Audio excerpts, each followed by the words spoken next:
Assalamualaikum warahmatullahi wabarakatuh.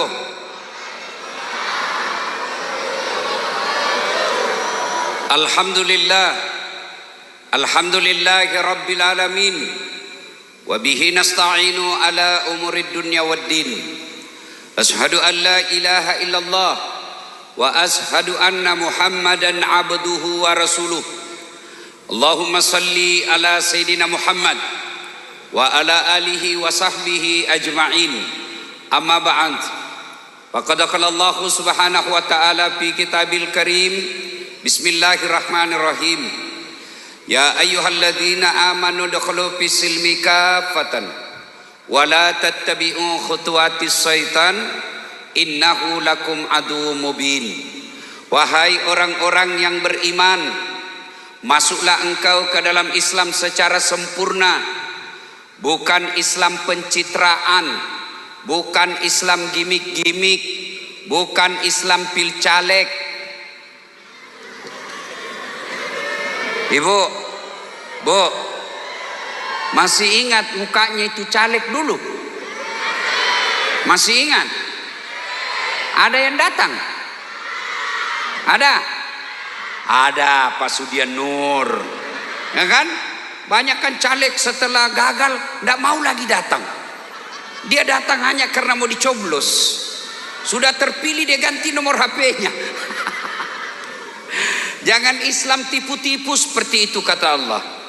Islamlah secara benar, dan janganlah engkau ikuti langkah-langkah setan, karena sesungguhnya setan itu musuh yang nyata bagi kalian. Bapak Ibu saudara-saudara sekalian yang insya Allah dimuliakan rahmati Allah Subhanahu wa ta'ala. Ibu-ibu ini dari tadi saya lihat kipas-kipas. Panas Ibu? Panas? Bapak-bapak panas? Ada ndak matahari? Ada matahari?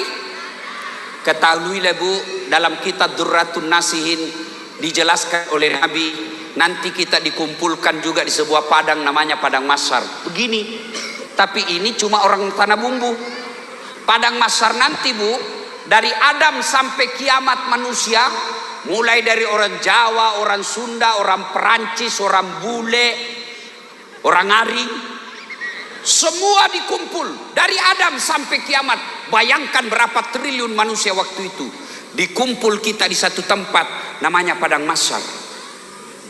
Dan pada saat itu kata Nabi, panasnya matahari seolah-olah tinggal satu jengkal dari kepala. Sekarang saja tidak ada matahari kita kepanasan. Sekarang aja malam masih kepanasan. Bagaimana matahari nanti ketika seolah-olah satu jengkal dari kepala? Pada saat itu semua wajah kita berubah berdasarkan amal-amal yang telah kita lakukan. Ada nanti orang yang wajahnya seperti tikus. Kata Nabi kepada sahabat, siapa muka tikus ya Rasulullah? Mereka yang punya sifat seperti tikus. Apa sifat tikus? Suka ngambil barangnya orang. Coba itu tikus. Saya masih ingat dulu waktu kuliah, sudah disimpan baik-baik itu makanan untuk sahur, dicuri sama tikus. Siapa tikus ini? Mereka yang rampok uang negara, koruptor, perampok. Saya ini share di Facebookku, di Instagramku tadi ini. Ada orang Bu, calok kasus 1 triliun warna di rumahnya. Adik-adik pernah kulihat uang 1 triliun? Oh, 1 miliar aja saya tidak pernah. 1 triliun uangnya dari uang rampok. Ini nanti mukanya seperti tikus, badannya badan manusia, kakinya kaki manusia, perutnya perut manusia, tapi kepalanya tikus. Siapa muka tikus? Mereka yang suka ngambil barangnya orang, termasuk ibu-ibu kalau ada pengantin ngambil sendoknya orang. Maka kasih kembali memang besok. Termasuk kalau ada pegawai negeri di sini yang ngambil barang-barang kantor, kasih kembali besok. Dan itu kalau orang tidak kembalikan dan dia mati, semua barang-barang yang pernah kau ambil secara batil disuruh pikul lewat tetanggamu. Ternyata dia yang ngambil meja di kantor, saya yang dipecat. Hei, Pali Sumemen nih, kembalikan, bulikin. Kalau kada dibulikin, di blender kok nanti kalau mati kok. Ya, hei, jangan ambil barangnya orang. Kamu dapat duit di jalan, kamu bilang Anda ada juga yang punya. Ada yang punya. Gimana caranya kalau dapat duit di jalan? Bawa ke masjid, masukkan celekan, niatkan yang punya duit dapat pahala. Tanahnya tetanggamu jangan kau ambil.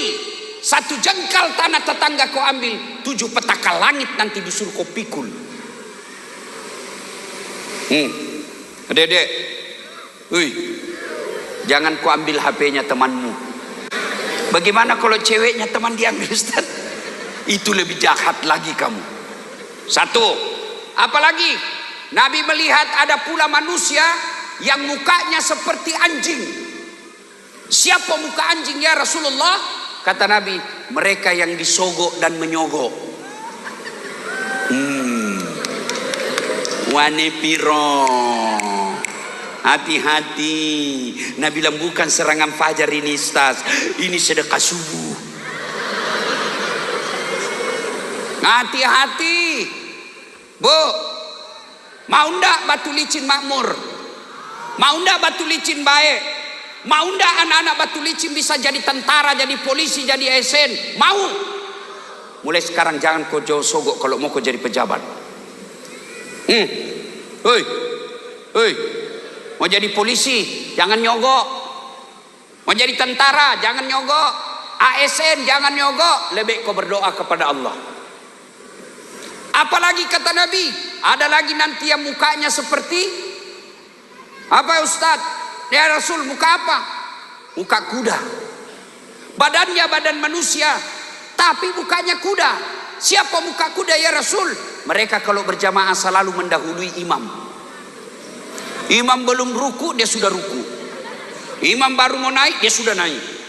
Belum sujud, sudah sampai kepalanya. Ditanya, kenapa kau lebih cepat dari imam? Imam sudah lobet, lambat dia bergerak, lebih kita cepat. Ada juga orang begitu. Makanya Pak Imam juga kalau jadi imam jangan lama-lama. Ada juga imam itu lama betul, baru mau takbir sudah lama. Agak je itu namuakak di bawang he. Ada juga begitu. Banyak macam. Pada saat itu Allah sediakan ruang VVIP. Ibu-ibu, bapak-bapak pernah ke bandara? Anggap saja pernah. Di bandara itu ada ruang tunggu, Ibu. Ada ruang tunggu umum, ada ruang tunggu VVIP.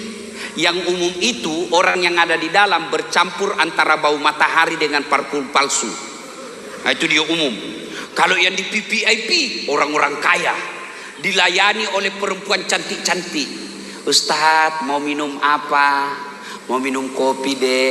Kopinya pakai gula atau tidak?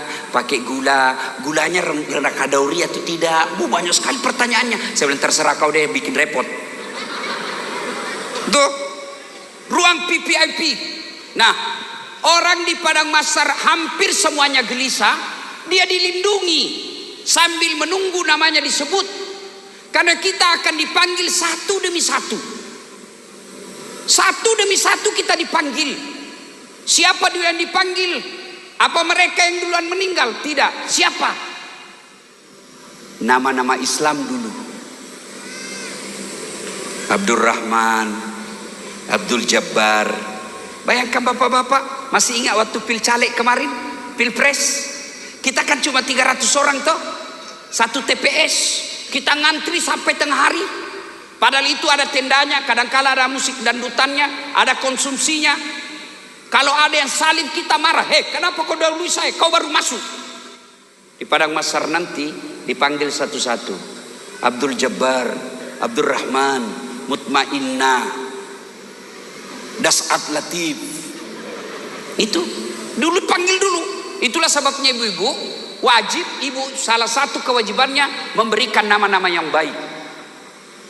Sudah, pada saat itu kata Nabi disediakan ruang VIP. Siapa mereka yang disediakan ruang VIP? 7 golongan orang di dalamnya kata Nabi. Itu. Mudah-mudahan kita yang hadir ada di dalamnya. 1 kata Nabi, imamun adil, pemimpin yang adil. Mudah-mudahan tanggal 27 November akan datang. Di kota Tanah Bumbu ini terpilih pemimpin yang adil. Ya, ya Bu. Sudah, pemimpin yang adil. Tidak usah dulu setingkat bupati. Sudah saja di rumah saja kita dulu. Adil apa tidak? Pemimpin yang adil itu lebih gampang masuk surga daripada ulama. Saya kasih contoh. Yang mewakili Kapolres. Anggaplah Kapolres. Kalau nanti malaikat berkata, Kapolres Tanah Bumbu silahkan masuk surga. Sebelumnya ulama dulu dipanggil. Ulama Kabupaten Tanah Bumbu masuk surga. Masuk surga tapi ngantri. Lama baru sampai. Kenapa? Ada ulama NU, ulama Muhammadiyah, ya toh, ulama MUI, tingkat kecamatan. Itu sudah berapa itu? Ribuan. Guru, kiai, para habaib ngantri dia. Masuk surga tapi ngantri. Kenapa? Berurutan. Tapi coba kalau malaikat katakan Kapolres Tanah Bumbu silahkan masuk, gampang dia masuk. Kenapa? Sendiri. Tidak perlu ngantri. Iya toh? Coba saya dakwah, saudara-saudara sekalian, jangan mabuk. Saudara-saudara sekalian, jangan berzina. Saudara-saudara sekalian, jangan jual minuman keras. Anak muda bilang, apa Ustaz? Ada urusan apa sama kau? Saya mau masuk surga atau neraka bukan urusanmu. Malah dia kasih kempes ban mobilku. Tapi kalau Andi Rudi nanti jadi bupati, bikin perda, dilarang peredaran minuman keras. Tanda tangan, satu tanda tangan, selesai minuman keras di kabupaten. Itulah enaknya. Saya pidato, saudara-saudara sekalian, jangan narkoba. Anak muda makin narkoba. Tapi kalau Kapolres rahasia narkoba satu malam, pak, hilang semua. Itulah imam yang adil, imamun adil, pemimpin yang adil. Masuk jatahnya nanti orang yang dilindungi di padang mahsyar. Yang kedua, yang dilindungi di padang mahsyar, mereka yang menggantungkan hatinya di masjid. Nabi bilang mahasiswaku, mati ki itu Ustaz. Ya mati kok kalau hatimu kau buka kau gantung. Apa maksudnya itu? Orang yang tidak tenang hidupnya, tidak tenang hatinya kalau dia tidak lihat masjid makmur. Siapa yang dimaksudkan makmurkan masjid? Satu di antaranya, mari kita dengar. Yang memakmurkan masjid, yang membangun masjid. Ini masjid dibangun secara pribadi. Insya Allah sudah masuk pembangunnya, yang mendirikan masjid ini sudah dapat jatah di dalam. Ibu-ibu, Bu, bisa ndak ibu bangun masjid? Bisa ndak? Bisa. Caranya apa? Ada masjid dibangun, kirim tegel. Saya tegel Ustaz 20 sak semen, 20 sak. Bisa. Saya tidak bisa 20 sak Ustaz. Saya cuma bisa 1 sak saja. Bisa jadi 1 saknya masyarakat biasa lebih tinggi nilainya daripada 100 saknya anggota DPR. Kenapa? 1 sak masyarakat uangnya, sementara 100 sak anggota DPR uang negara. Iya. Bu, bangun masjid. Tidak usah 1 masjid, seadanya. Ustaz saya cuma bisa 10 dos sak. Itulah ibu. Apalagi kalau dia jadi tegel, dipakai orang sholat, selama tegel itu dipakai sholat, selama itu dapat ibu pahala. Ini saya lihat banyak-banyak emasnya semua. Ibu-ibu, kalau ibu meninggal nanti siapa yang pakai itu emasmu? Istri kedua. Bukan anakmu, istri kedua. Dipakai ketika meninggal bu menangis. Dicabutnya itu cincin. Tidak mau keluar dikasih sabun. Sudah itu dicabut, diambil lagi gelangmu bu. Ini dulu waktu kita pergi umroh, aku belikan kau emas Dubai. Dia cabutnya, dicabut lagi kau punya gelang. Ini dulu waktu ulang tahun pernikahan kita ibu. Terakhir dia cabut gigi palsumu. Situ dia bungkus. Dia bungkuslah itu, dia simpan di laci. Darah saja bu, ini bosku bu, disimpan di laci. 3 bulan kemudian ketemu janda. Jandanya teman SMA. Oh, cinta lama bersemi kembali. Akhirnya itu dia buka laci. Dia lupa bininya yang mati. Dia datang ke janda. Dek, ini cenderamata. Yang punya sudah mati, ambil saja dek. Daripada dipakai bini 2, mending bangun masjid. Ayo, bapak-bapak ini yang banyak duitnya. Kalau bapak meninggal, siapa yang pakai mobilmu? Anakmu, bukan menantu. Sedekahlah. Dan demi Allah, tidak ada orang bangkrut gara-gara sedekah. Coba lihat tokoh yang ada di sini. Anak muda, masih muda beliau, Pak Haji Ihsan. Apa bangkrut? Saya banyak mengelola dana waktu beliau. Zakatnya berapa orang disekolahkan? Ribuan orang dapat nikmatnya. Berapa orang dihajikan? Apa beliau bangkrut? Enggak. Itulah yang disebut tutupi kesalahanmu dengan memperbanyak kebaikan. Adek-adek, saya tanya kau, senang tetangga yang pelit atau dermawan? Senang teman yang pelit atau dermawan? Senang mertua yang pelit atau dermawan? Senang menantu yang pelit atau dermawan? Tuh ibu, tidak ada orang suka orang pelit. Bahkan orang pelit sekalipun tidak suka sama orang pelit. Dia bilang, jangan kau ke rumahnya pelit, padahal dia juga pelit. Ayo, yang memakmurkan masjid golongan pertama, mereka yang membangun masjid. Saya betul-betul tidak bisa membangun masjid Ustaz, tidak bisa nyumbang ke masjid. Maka orang yang memakmurkan masjid golongan yang kedua, mereka yang datang berjamaah di masjid. Alhamdulillah, saya beberapa kali datang ke Tanah Bumbu ini, Masya Allah, masjid selalu penuh Pak. Alhamdulillah. Apalagi kalau subuh, penuh. Sampai di luar bu, tidak ada di dalam. Yang di dalam orang tua sudah pensiun, yang sudah muka-muka sakaratil maut. Lomba batu lah dia di dalam.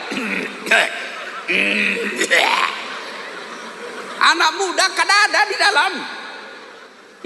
Kenapa orang malas ke masjid? 1, karena dia tidak lihat pahalanya. Coba kalau di sini Andi Rudi umumkan, siapa yang datang sholat berjamaah subuh, diberikan beras 20 kilo, minyak goreng 5 liter, pembeli pulsa 100.000. 4:30 orang sholat, jam 7 malam sudah penuh di masjid. Kenapa? Karena kau lihat pahalanya. Yang kedua, kenapa orang malas ke masjid? Karena dia tidak tahu pahalanya. Dengar ini ibu bapak, adik-adik sekalian, pahala berjamaah kata Nabi, 1 melangkah kaki kanan, 1 pahala. Melangkah kaki kiri, gugur dosa kecilmu. Jadi kalau rumahmu dari masjid 300 meter, PP berapa langkah? 600 meter, berapa langkah itu? Kanan 1 pahala, kiri gugur dosa kecil. Berapa pahala itu Pak? Apalagi kalau jalannya begini. Masya Allah. Ayah, yang kedua, orang yang datang ke masjid berjamaah kata Nabi, tegel, aspal, tembok, dinding, pagar, tumbuhan, semua itu nanti jadi saksi. Dia akan berkata, ya Allah, jangan kau masukkan dia neraka, masukkan dia surga. Saya jadi saksi. Dia datang jamaah di masjid. Itulah sebabnya adik-adik, kalau kita berjamaah, mau sholat sunnah di masjid, sudah 2 rakaat, mau lagi 2 rakaat, pindah lagi. Mau lagi tambah 2 rakaat, pindah lagi. Supaya apa? Tambah banyak saksinya. Itulah juga dianjurkan kalau kau ke masjid, usahakan waktu pergi beda jalanmu, pulang juga beda jalanmu. Waktu datang dari sana, pulang ke sana. Jangan juga salah paham. Mentang-mentang sudah dengar ini, mau pergi ke masjid, dia ke simpang 5 dulu. Dia tawa baru datang ke sini. Sudah selesai orang sholat baru ku sampai. Yang ketiga, keutamaan berjamaah. Apalagi kalau ibu bapak ke masjid, tiba-tiba di jalan gerimis, hujan, basah bajumu. Baju yang basah itu nanti melindungimu agar kau tidak disentuh api neraka. Jadi kalau misalnya lagi jalan ke masjid, tiba-tiba gerimis, basah baju, tenang. Baju itu yang akan basah, yang agar melindungi supaya tidak kena air api neraka. Jangan juga salah paham. Sudah dengar ini, gerimis dia tunggu hujan keras. Begitu hujan keras baru dia keluar. Itu aslinya beleng-beleng itu. Apalagi keutamaan berjamaah di masjid ada yang sebut lipat 27 kali. Artinya apa? 1 kali sholat jamaah di masjid, 27 kali di rumah baru sama. Apalagi keutamaan berjamaah di masjid. Di masjid insya Allah lebih khusyuk daripada di rumah. Coba kalau di masjid Bu, di rumah. Coba bapak-bapak kalau di rumah. Biasa bingung toh? Sudah 2 atau 3? Sudah tahiyat atau belum ini? Sudah tahiyat pertama apa belum ini? Iya toh. Tapi kalau di masjid enggak bingung. Kalau di rumah banyak gangguan. Begitu ibu-ibu angkat takbir, Allahu Akbar, tiba-tiba kucing naik meja. Tidak ditutup, ikan. Pasti sudah tidak khusyuk ibu. Kucing dengan ikan. Terpas ibu kreatif. Qul a'udzu birabbin nas, malikin nas, ilahin nas. Kalau di masjid tidak ada godaan seperti itu. Iya. Apalagi keutamaan berjamaah di masjid. Di masjid insya Allah doa kita insya Allah diijabah. Kenapa? Kalau kita tidak tahu berdoa atau banyak dosanya, tapi di dalam masjid yang mimpin imam, ada habaib, ada guru, ada ulama, ada ustadz, diaminkan oleh penghafal Quran, diaminkan oleh anak yatim di belakang. Satu yang berdoa, yang lain mengucapkan amin, semua doa dalam masjid dikabulkan Allah. Itulah sebabnya Pak Imam, kalau baca doa, baca yang doa agak dikeras, keras sedikit, dan baca doa yang umumnya orang hafal. Kadangkala kita berdoa panjang dan tidak ditahu apa dia minta Pak Imam. Kita cuma bilang amin. Amin. Tidak didengar apa dia minta. Amin. Amin. Ternyata yang imam anak muda. Dia minta jodoh. Di belakang bapak bilang amin. Istrinya juga di belakang bilang amin. Berarti ibu setuju suami kawin lagi. Ya, Bu. Seringlah berjamaah ke masjid. Apalagi keutamaan berjamaah di masjid. Insya Allah kalau di masjid kita bisa bersilaturahmi. Contoh, gara-gara pilpres kemarin kita musuhan. Nah, ada caleg sudah kita janji, ternyata kalah. Uangnya kita salah gunakan. Sudah minta maaf, malu kita. Akhirnya bapak ke masjid. Gimana caranya? Jangan bapak langsung angkat takbir. Tunggu dulu, HP saya bunyi terus. Nah, bapak ibu jangan takbir dulu, karena kalau bapak takbir duluan dia tinggalkan. Musuh saya ini, dia tinggal. Gimana? Nanti dia sudah takbir baru bapak maju. Tidak bisa lagi dia tinggalkan karena sudah takbir. Sudah itu tunggui dia kalau assalamualaikum, assalamualaikum warahmatullah, tunggui dulu. Jangan langsung bapak juga salam. Tunggu dia menghadap ke kiri baru bilang bapak assalamualaikum warahmatullah. Tidak mungkin dia dorong kepalamu. Iya, silaturahmi. Banyak keutamaan orang yang datang berjamaah.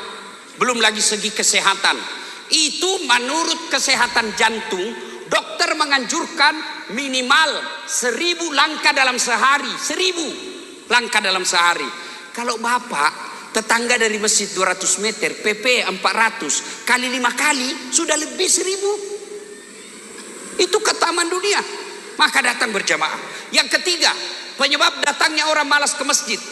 Apa itu? Satu tadi, dia tidak lihat pahalanya. Dua, dia tidak tahu pahalanya. Tiga, manajemen masjid tidak bagus. Tuan-tuan, ibu-ibu, bapak, terutama mereka yang diberi amanah menjadi pengurus masjid. Ada saya masjid bikin di kampung dan di Makassar. Di kampung saya kasih nama bapak saya, Masjid Bani Abdul Latif. Di Makassar nama ibu saya, Masjid Hajjah Sitimang. Masjid itu sekarang seperti tempat wisata. Ada kolam ikan di bawahnya. Dan ikannya saya sudah Islamkan. Mu'allaf ikannya, Bu. Ikan koi. Kan koi dari Jepang. Agamanya Shinto. Saya Islamkan dulu baru saya turun ke berenang. Masya Allah. Imamnya, Bu, anak muda hafal Quran 30 juz. Juara 1 hafal Quran 30 juz di Makassar, di Sulawesi Selatan. Muadzinnya, digaji kayak pegawai negeri. 3 imamnya. Penceramanya belum ceramah sudah dikasih honornya, supaya tidak lari-lari. Masya Allah. Karpetnya empuk. Di depannya ada LCD. Kalau imam zikir, tertulis itu apa yang dibaca imam, sehingga jamaah semua bisa lihat, ikut dengan bacaan Pak Imam. Sound sistemnya bagus, karpetnya bagus, dingin. Jembatannya dari jalan ke masjid kaca. Ramai itu masjid. Hebatnya itu masjid, 80% pengunjungnya rata-rata anak muda. Ramadan kemarin, hari pertama sampai 10 saya pikir, ramai itu hanya di pekarangan sampai malam ke-10. Ternyata 30 malam berturut-turut selalu penuh sampai ke jalan. Karena nyaman. Orang enak ke masjid. Ini bagaimana orang mau ke masjid? Yang asan orang tua sudah pensiun. Rata-rata di Tanah Bumbu muadzinnya orang tua sudah pensiun. Penyakit asma lagi.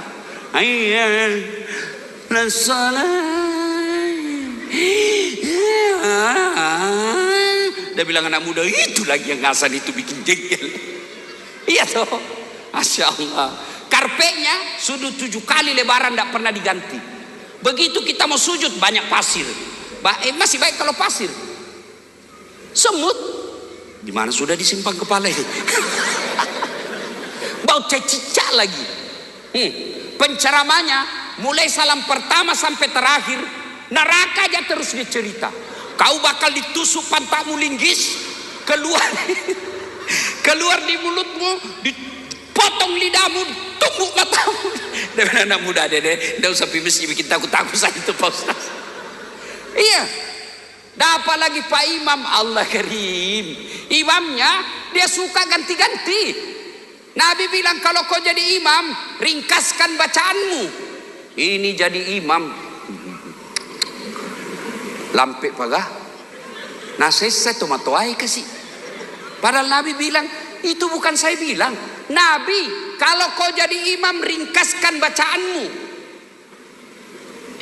Ini rata-rata anak muda kalau jadi imam, dia senang yang panjang-panjang.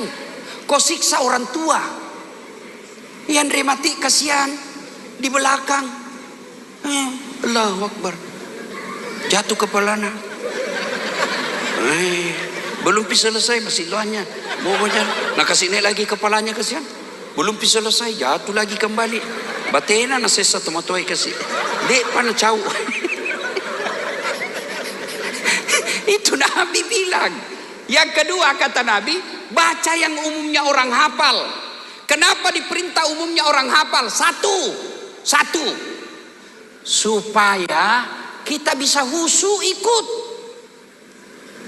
Coba kalau imam baca wadduha, kita bisa ikut. Kenapa? Kita hafal.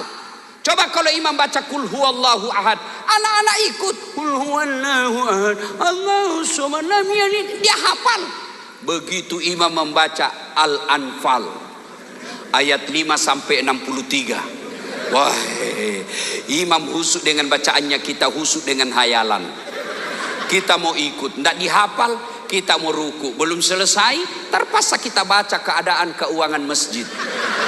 Pengeluaran, bayar listrik 400, ganti keran 200. Dibaca belum selesai, saldo kas. Satu papan sudah habis dibaca, imam belum selesai. Apalagi dibaca? Apalagi dibaca? Kalender. Majelis Taklim Masjid Agung Al-Falah, Kota Tanah Bumbu. Belum selesai, baju lagi dibaca, bajunya orang. Andi Rudi calon bupati. Capuk banget lagi baca, Pak Dek betul selesai, Dek pernah selesai. Maka Nabi bilang baca yang umumnya orang hafal. Yang kedua tujuannya supaya apa? Kalau kau salah ada yang bisa luruskan. Coba kalau imam baca Wadduha salah, kita bisa bantu. Tapi kalau Al-Anfal na baca salah, wayalemu. Salah kok. Hadapi dirimu sendiri sampai bikin susah. Ini ada cerita Pak, wallahu alam benar atau tidak. Ada anak muda pulang kampung hafal Quran, disuruh jadi imam. Kau jadi imam nak? Jadi imam. Al-Fatihah kita ikut lancar. Sekalinya dia baca surah panjang, tiba-tiba karena ini masih tua, tiba-tiba ada cicak jatuh, kena telinganya dek. Namanya kena telinga cicak, nah orang tidak salat saja stres, apalagi lagi sopitak, kaget dia. Begitu dia kaget, hilang hafalannya. Apa lanjutannya ini? Kada diingat-ingatnya juga. Apa? Terpaksa ini Pak Imam dia bilang, tolong bantu di belakang. Dia bilang di belakang saya juga kada tahu. Tiba-tiba dia ada muda berteriak, dia bilang kalau begitu ya sudah, Allahu Akbar. Siapa salah? Siapa salah? Siapa salah? Imam. Ada lagi nih, ini kisah nyata waktu saya kecil di kampung. Imam ruku, ibu, ruku imam. Lawas banar. Maka namanya taladi Pak Imamnya. Biasanya sudah bagi, kok belum bagi-bagi. Teman saya diangkat kepalanya. Langsung turun, wih, hilang imam. Ternyata Pak Imam keluar dari pintu samping. Kacau lah sholat, bubar, hilang imam. Siapa yang melanjutkan? Hilang. Selesai sholat ditanya Pak Imam, Pak Imam, kenapa kau tinggalkan saf? Dia bilang, metuk nak. Dia bilang, saya kentut nak, kentut saya. Pak Imam, lain kali kalau kau kentut, kasih bangun dulu kepala supaya dilihat kau keluar. Dia bilang, saya malu nak, kau lihat kau kentut, malu kak. Siapa salah ibu? Siapa salah? Siapa salah? Siapa salah?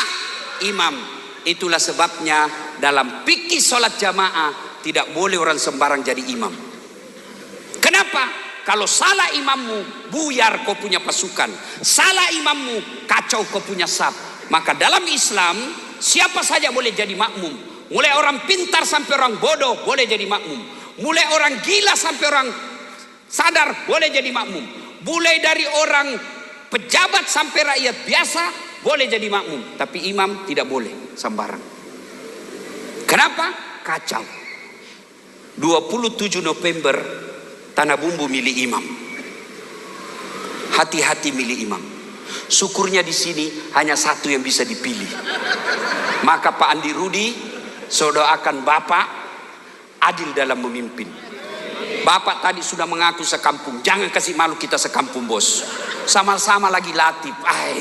Ajak tapak kasih rika kasih, ajak tapak kasih rika. Iya. Dan jadi makmum juga. Jadi makmum ada aturannya, tidak boleh sembarang kau bikin. Iya, dalam berjamaah ada disebut muballaga. Imam, ini imam. Di belakangnya imam sebelah kanan ada disebut muballaga. Muballaga itu yang berteriak kalau imam bilang Allahu Akbar, imam muballaga Allahu Akbar. Imam bilang Sami Allahu liman hamidah. Muballaga bilang Rabbana lakal hamd. Muballaga. Muballaga berasal dari kata muballik. Muballik artinya penyampai. Siapa di sini? Sudian Nur, anggota DPR. Teriak kok kalau salah itu bupatimu. Jangan kamu diam. Kalau salah ngomong. Kenapa? Tugasnya anggota DPR ngomong. Saudara dipilih bukan di lotre. Meski kami tak kenal siapa saudara, kami tak peduli dengan juara. Jangan diam jaram ha. Itu Pak Sudian Nur. Tapi insya Allah beliau amanah. Ini saya pikir orang paling beruntung pernah jadi wakil bupati. Ya toh? Ya Bu. Pernah jadi bupati. Sekarang lagi jadi anggota DPR lagi. Itu karena baik orangnya. Maka adik-adik sekalian, belajar kamu sama Sudian Nur. Kalau mau jadi ustadz, belajar sama saya. Ya. Nah, jadi makmum ada cara-caranya. Satu, kata Nabi, kalau kau pergi berjamaah di masjid, pakai kau sikat gigi, pakai parfum. Tujuannya apa? Apa sikat gigi sama parfum sampai kepada Allah? Tidak. Apa maknanya itu? Jangan kau ganggu tetanggamu. Bayangkan kalau kau tidak sikat gigi, tadi malam kau makan pete cengkol, baru 2 hari kau tidak mandi, lupa juga pakai ini, kamu takbir tinggi sekali, Allahu Akbar, mau ganggu nih tahu SDP ini. Apalagi kau baca Fatihah kayak kau yang paling alim. Ada juga orang baca Fatihah itu Pak kayak dia gigit telinga kita di samping. Alhamdulillah malik. Ya kena berdua, ya kena semua. Kemarin 2 hari yang lalu malah ada orang khusus sekali, tapi nak ganggu Kak karena goyang terus kepalanya. Baru saya di belakangnya, terpaksa aku tutup mataku. Apalagi yang ganggu kadang-kala itu Pak kaki. Ada orang belajar itu, kita ini nak kasih pindah kakinya. Saya pernah Ibu, nak serang kakiku. Saya dorong ke dalam, makin maju dia. Saya dorong lagi, makin maju. Akhirnya saya terpojok. Tidak bisa lagi goyang kakiku ke kanan ke kiri. Dia masih goreng, ku injak. Selesai sholat dia bilang, kenapa injak kakiku? Kau ganggu saya. Kenapa kau sentuh-sentuh jari-jariku? Ustaz supaya rapat sap. Dek, kalau mau kau rapat sap, bukan jari-jarimu kau kasih rapat. Apa pundakmu? Ini kalau kau kasih rapat, jari-jarimu rapat tapi sapmu renggang. Agak no, masolan no. Begitu kau ruku, iya toh. Maka saudara-saudara sekalian, jadi makmum ada tata caranya. Itu artinya saudara-saudara sekalian, pilkada boleh kok sebeda pilihan, pilgub boleh kok beda pilihan, tapi jangan kamu berpecah belah. Kita bersatu saja. Ya, Bu, beda pilihan halal. Dalam sholat aja boleh beda-beda. Yang tidak boleh kalau kamu paksakan pendapatmu sama orang di sampingmu. Contoh, coba orang saja kalau sholat kan takbir macam-macam boleh. Allahu Akbar pertama sejajarnya begini, nilai begini. Yang kedua Allahu Akbar sejajarnya dari bahu. Allahu Akbar. Ada juga yang saya lihat terlalu santai. Allahu Akbar. Ada juga yang begini masuk. Ada juga begitu. Jangan kau urusi orang, urus dirimu. Ya. Orang juga kalau meletakkan setelah takbiratul ihram itu kan tangannya beda-beda juga. Allahu Akbar pertama di atas dada. Iya toh? Yang kedua Allahu Akbar antara dada dan pusat. Yang ketiga Allahu Akbar di atas pusat. Yang keempat Allahu Akbar di bawah pusat. Ini pornomi lagi nih ibu-ibu ini. Yang kelima Allahu Akbar lurus. Boleh. Yang tidak boleh kalau kau singgung orang Allahu Akbar. Batal sholatmu. Boleh kau mau pakai begini boleh, mau begini boleh. Yang tidak boleh kalau kau pakai semua. Allahu Akbar. Ini kalau kau coblos semua batal sholatmu. Iya jelas. Pada intinya saudara, jangan mesti salah-salah. Silakan pilih jagoanmu, jangan kau hina orang. Karena kalau kau pilih, dapat kau pahala kalau benar. Tapi kalau kau hina orang, kau dapat dosa meskipun dia menang, kau tetap dapat dosa. Kenapa kau hina orang? Tidak boleh. Silakan pilih jagoanmu, jangan kau jelek-jelekkan orang. Ini kepada tim sukses. Tim sukses, jagokan jagoanmu, tapi hormati lawanmu. Kepada calon Pak Andi Rudi dan pasangannya, jangan terlalu percaya sama tim sukses. Lebih baik bapak yang langsung menyapa masyarakat. Capek Ustadz, resiko mau jadi pemimpin harus capek. Itulah. Bayangkan kalau kita ribut pak, siapa yang rugi? Tanah Bumbu ini Allah karuniai, Masya Allah, sogi kaya. Nggak sama di kampung saya. Sini ada batu bara, ada nikel, banyak sawitnya. Masya Allah, banyak janda yang tua-tua. Alhamdulillah, tidak pernah ribut, masyarakatnya akur. Maka jangan gara-gara pilkada kalian berpecah belah. Bersatulah, boleh berbeda pilihan tapi jangan beribut.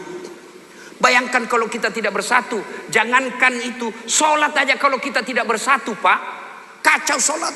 Coba kalau kita sholat pakai bahasa masing-masing, pakai bahasa masing-masing.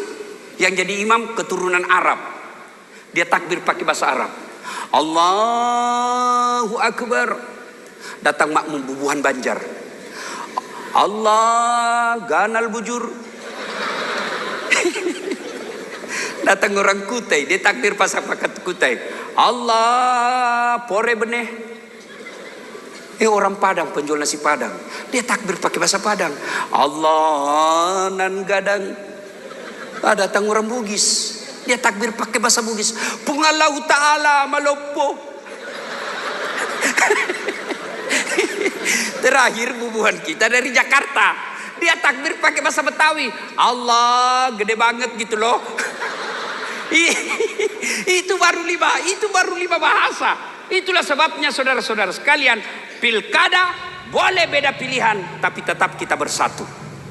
Ibu bapak saudara-saudara sekalian, nah sholat jamaah, orang-orang yang datang berjamaah, andai saja kau lihat pahalanya, maka ngantri kita di masjid. Tapi karena kita tidak lihat dan tidak tahu pahalanya, makanya kita anggap remeh. Ustadz, saya tidak bisa berjamaah di masjid. Silahkan berjamaah di kantor. Panggil teman kantor kita, jamaah kita di samping meja. Kita tidak bisa berjamaah Ustadz, berjamaah di rumah. Suami jadi imam, istri jadi makmum, anak yang baca doa, luar biasa. Ibu bapak saudara-saudara sekalian. Kemudian golongan ketiga, sebenarnya 7 tapi waktu yang terbatas. Dilindungi di padang mahsyar. Laki-laki normal diajak sama perempuan cantik untuk berzina, lalu dia bilang, saya takut kepada Allah. Ini agak berat. Bisa kok anak muda yang banyak takalan. Nabi Yusuf alaihissalam dengan Sulaiha, itu kan Nabi Yusuf masuk dalam kamarnya Sulaiha, disuruh ngepel. Sulaiha jatuh cinta sama Yusuf. Cup sini dulu nak. Kenapa ibu kau bersihkan ini? Sudah itu bersih di lantainya, sini nak, dekat-dekat. Apa ibu? Sini nak, sini. Nabi Yusuf, ini nak, sini. Sulaiha peluk Nabi Yusuf. Sebenarnya menurut Quran, Yusuf juga senang Sulaiha, tapi dia tahu itu bukan haknya. Seolah-olah Nabi Yusuf melihat huruf P silang merah, dilarang parkir. Yusuf bukan tempat parkirmu itu. Nabi Yusuf begitu dipaksa sama Sulaiha, datang suaminya Sulaiha, lari, datang suaminya tertangkap basah. Namanya perempuan, dia langsung pura-pura, bang, saya mau diperkosa. Akhirnya diadili Nabi Yusuf. Akhirnya ada orang yang menurut sebagian ulama yang datang menjadi saksi adalah malaikat. Dia katakan, lihat, kalau yang robek rusak mukanya Yusuf, depannya ada cakar, berarti Yusuf yang memaksa. Tapi kalau belakangnya Yusuf ada yang gores, bajunya robek, berarti Sulaiha yang memaksa. Akhirnya apa? Bukti, belakangnya Yusuf yang cedera, berarti Sulaiha yang salah. Tapi melindungi harga diri putri sang ratu, akhirnya Yusuf tetap di penjara. Tapi Yusuf berkata, ya Allah, saya lebih ridha dalam penjara daripada saya di luar penjara, tapi engkau tidak mencintaiku dan menyayangiku. Ibu bapak saudara-saudara sekalian, masih ada lagi 4 kan 7 toh? 7 bu, ngantuk maki bu? Belum? Coba kita tes. Kalau kita hafal ini ikut ki bu, ikut ya. Tak sengaja lewat. Keras, ulang. Tak sengaja ku melihat dihiasi hati bertanya. Oh, berarti orang tua semua yang hadir di sini nih. Karena lagu orang tua ini lagu Jamal 9. Ibu bapak saudara-saudara sekalian, karena sudah larut ya, ibu-ibu tentu mau pulang istirahat, saya juga mau istirahat. Ini baru 3 golongan yang dilindungi di Padang Masar. Saya titip khusus, pilkada boleh berbeda tapi bersatulah, jangan bercerai-berai. Ada 4 lagi, insya Allah mudah-mudahan Pak Andi Rudi berkenan mengundang lagi saya datang. Jangan kok ketawa, saya serius ini. Selesai pilkada, damai tentram, kita datang lagi syukuran pilkada damai. Terima kasih. Sebelum kita akhiri, mari kita berdoa. Ibu bapak, saudara-saudara sekalian, ibu-ibu selama ini dengar ceramah saya ada manfaat tidak? Adik-adik, bapak-bapak, ada manfaat tak ceramah saya yang biasa kita lihat di medsos? Ada? Nah, Ustadz ini lagi sakit. Mata saya baru saja dioperasi. Ya, ini kanan ini bu, blur itu tidak nyampak jelas. Baru dioperasi, ini sebelah kanan. Pedis ini rasanya, cuma saya tidak mau teriak. Nah ini, begini. Tapi syukurnya itu kalau uang tetap fokus. Ya, sebelum berdoa, sebelum saya akhiri, saya mau kasih hadiah kepada Pak Andi Rudi yang mengundang saya, Pak Andi Rudi Latif, sebuah sarung. Saya mau kasih hadiah Pak Andi Rudi. Sarung. Ini sarung mereknya Gajah Dudu. Kenapa disebut Gajah Dudu? Sebab diciptakan sampai sekarang gajahnya duduk terus. Kalau dia duduk berdiri namanya Gajah Duduk Berdiri. Pak Rudi, ini biasa memang cuma sarung. Tapi sarung ini Pak Rudi ada makna simbolisnya. Satu, sarung ini dipakai untuk menutup aurat. Dulu sebelum ada namanya celana dan rok, sarunglah yang dipakai untuk menutup aurat. Aurat itu rasa malu. Apabila Bapak ditakdirkan menjadi pemimpin, tutuplah rasa malu masyarakat Tanah Bumbu. Rasa malu dari kebodohan, rasa malu dari kemiskinan, dan rasa malu dari pengangguran. Mudah-mudahan Bapak sehat walafiat. Gajah Duduk. Kenapa mereknya Gajah Duduk? Karena sponsor saya. Maka foto dulu Pak. Ya.